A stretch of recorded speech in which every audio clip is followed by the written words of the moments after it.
Exactly. So this is the spiritual birth of this man. In the 9th month, if we go back 9 months from September, it is December. This is the month of his physical birth into the physical world. So this is where we get Christmas, 25th of December. Then you get Pisces.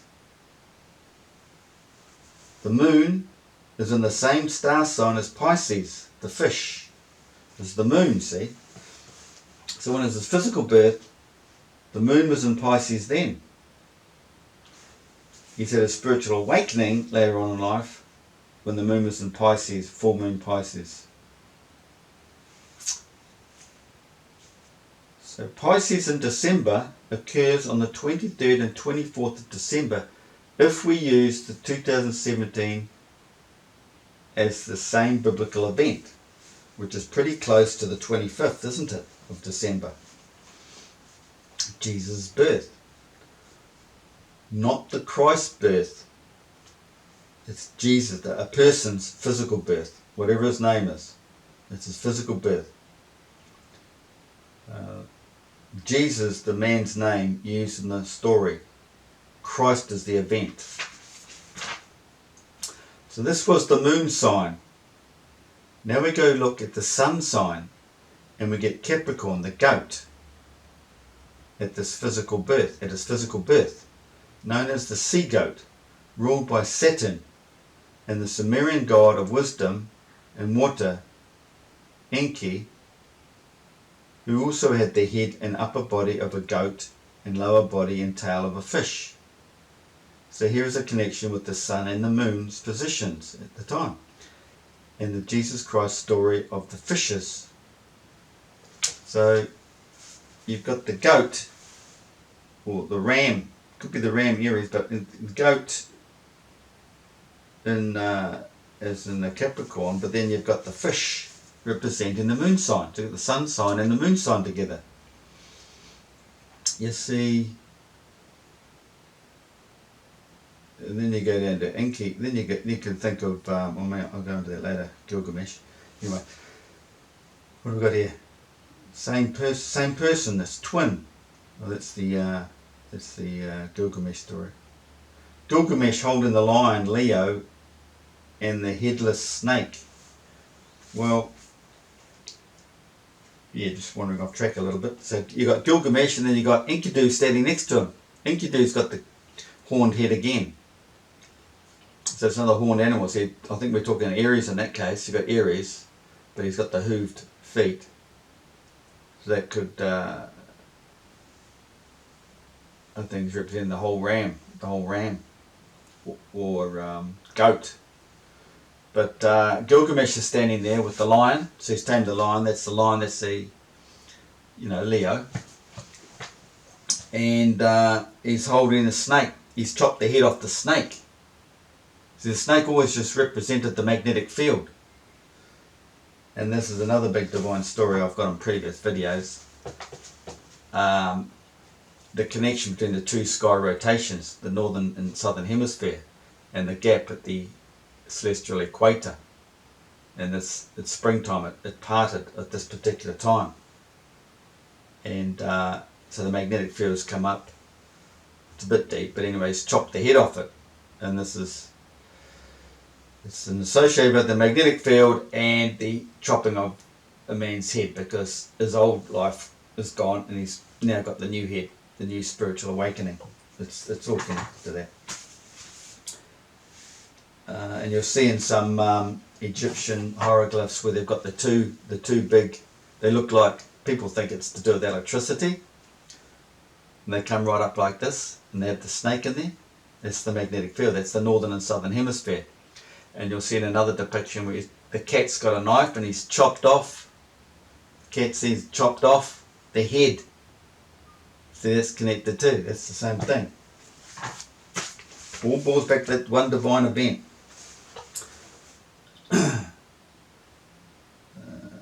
So we have, so we have discussed Jesus' spiritual awakening in the first week of spring. Now we will research out this time of conception from his physical birth, and that would be March. So we go back to 9 months from December, you go to March. 9 months prior to this, his physical birth of say 25th of December, March is in Aries, so there you got another horned creature again, right? Once again a horned animal, the ram. If anyone who's been to Egypt, you will know that the ram was a significant figure in the ancient cult. So this is the sun sign. But on the 25th, the 26th, 27th, 2017, the moon sign is once again in Pisces. The 28th being the new moon. Only 1 day off.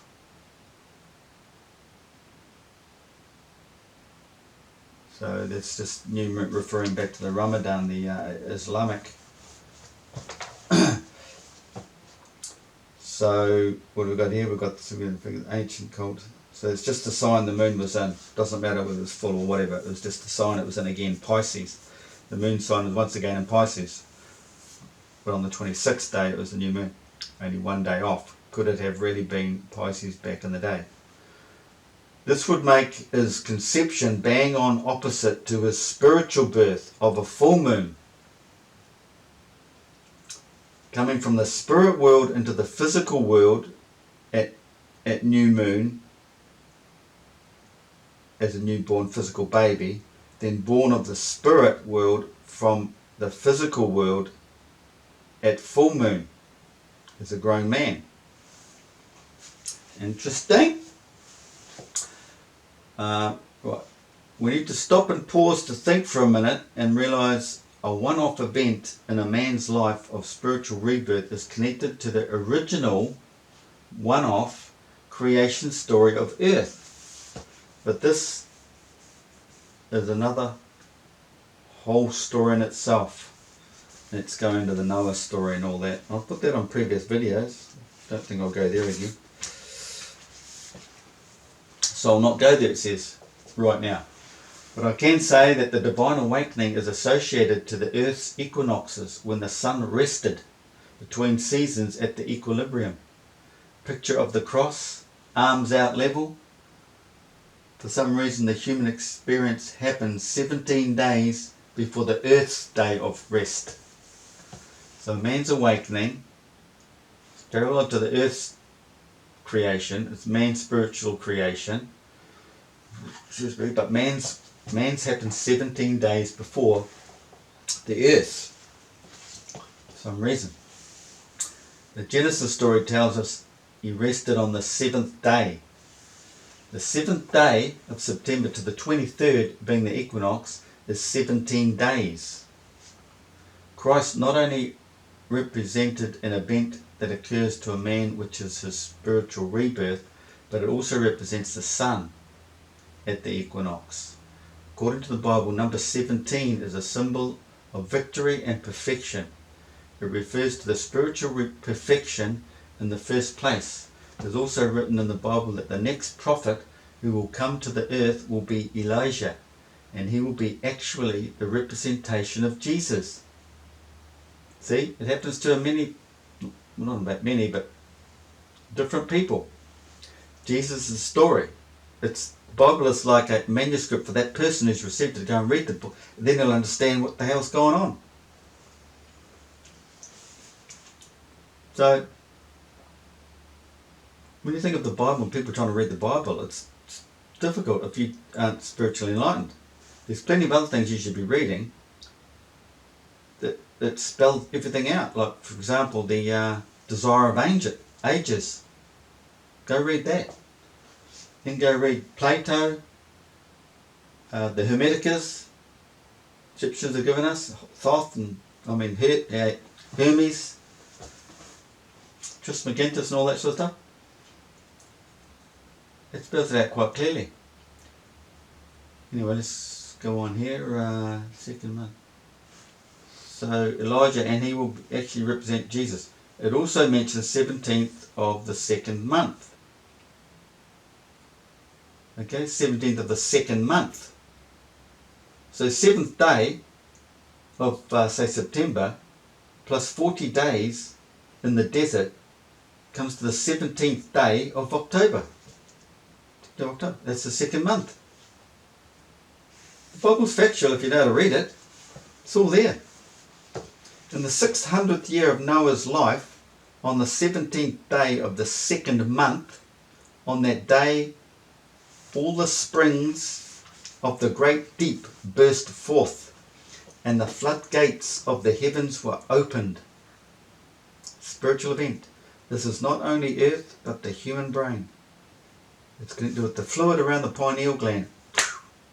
It gets released. It is also 17 days from the 21st of August, full solar eclipse. So the 6th or the 7th is 17 days after the 25th, after the 21st August solar eclipse in 2017. It's another 17 days.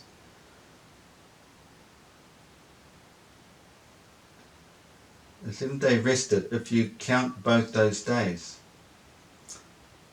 Still in Pisces.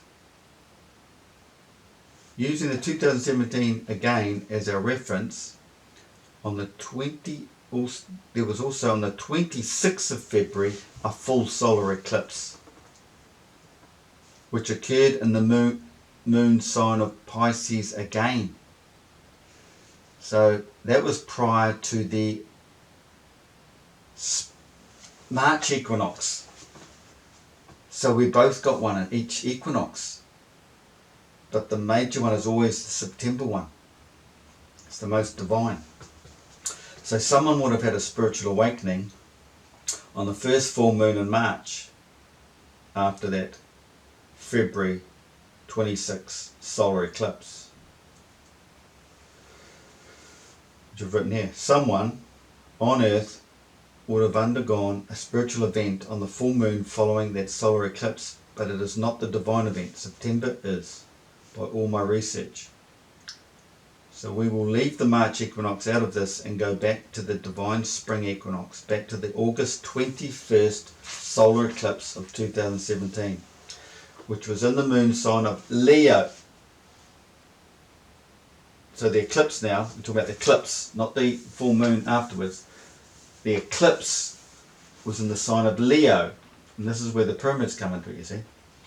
The lion, later, they're both in Leo at that point. So now we realise that the spiritual awakening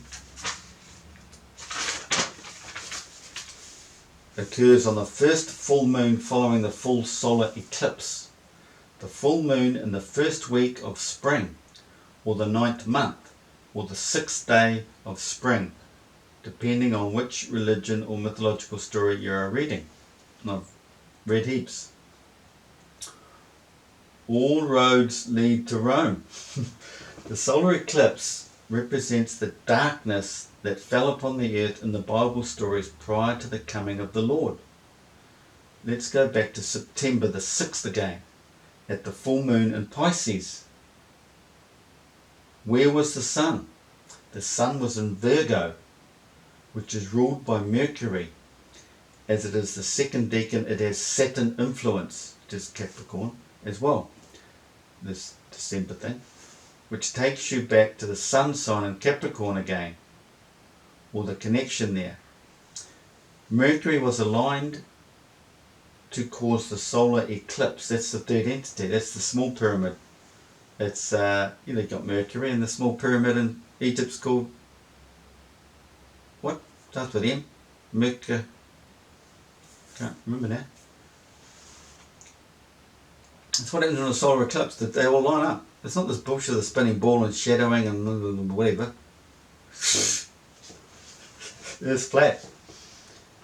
What have we got here? So this whole event in astrology takes place between Leo and Virgo, 21st of August to the 6th of September. So you can now understand the connection with the virgin birth, non-physical, and the sign Virgo, the woman in the sky. She gives birth between her legs. It's I think she gives birth to Jupiter. Jupiter comes between her legs, I think. The Woman in the Sky. If you want references to this, just search 6 September 2017, John P. Pratt. Okay?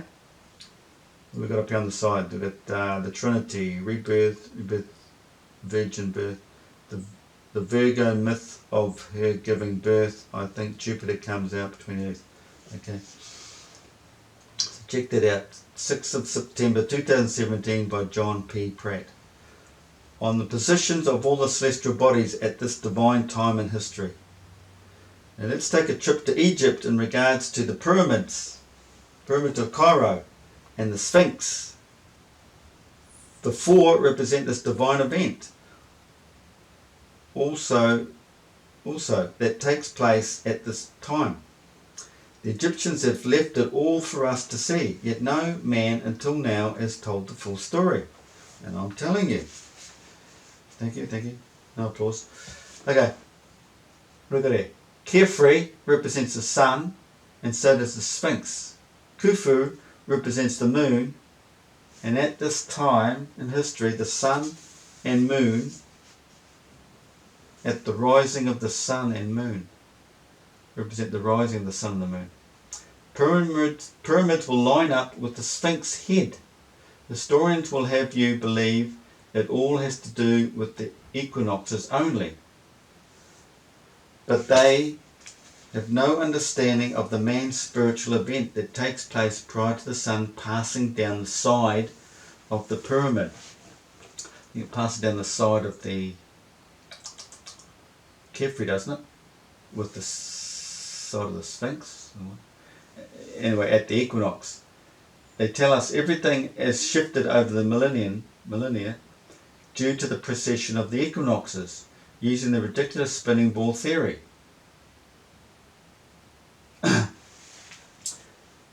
Let's go back a bit. Something I want to expand on. Pyramids will line up with the Sphinx. So I've put Khufu as the moon period furthest north, because that's what happens to the moon in September. But the sun is always furthest north because it's at the centre of the black hole. It's right in the centre. Everything comes out from the centre. That's north. So I could be wrong. Historians in that say Carefree represents the sun. That's what I've worked on here. For some reason I went with that because I thought the moon, being September and the special divine time, taking the moon furthest north. But like I say, the sun is always furthest north, so Khufu could be representing the sun. I have to look into that. I want to get back to Egypt. I've been to Egypt. I want to go back. I'm going in a helicopter and I'm getting up there and I'm going to see where the sun comes up, back in line with those pyramids. The top of the pyramid and the top of the Sphinx. Now, this is there's going to be like 5-6 years on, isn't it? So, is it drifted? Is the position of the equinoxes or what? I mean, the centre of Earth is a vortex. It's just like a tornado. It does move. It's like this. And the sun's sitting in there. And it's Polaris. The sun is Polaris. So this movement here, you're going to get Polaris there, or there. And they'll want to tell you that was a different star, that was a different star. But no, it's all representing Polaris because it's the sun. It's going like that. So does it go like that? Maybe it does. It's a vortex. It's like a tornado. So maybe things do move around.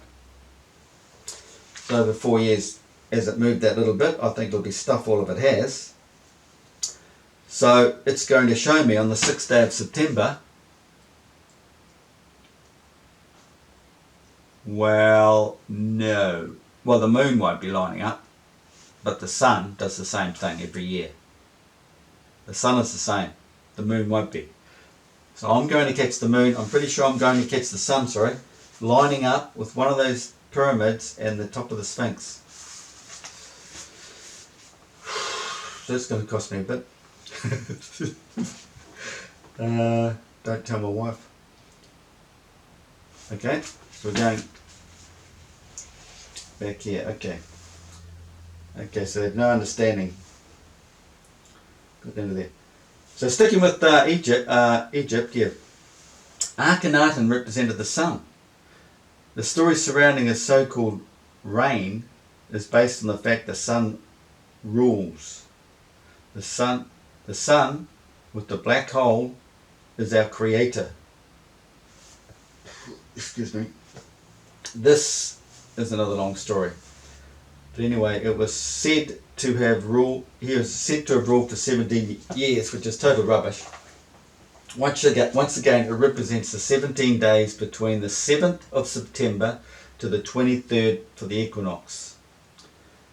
But most likely from the 21st solar eclipse to the birth on the full moon of the 6th of September.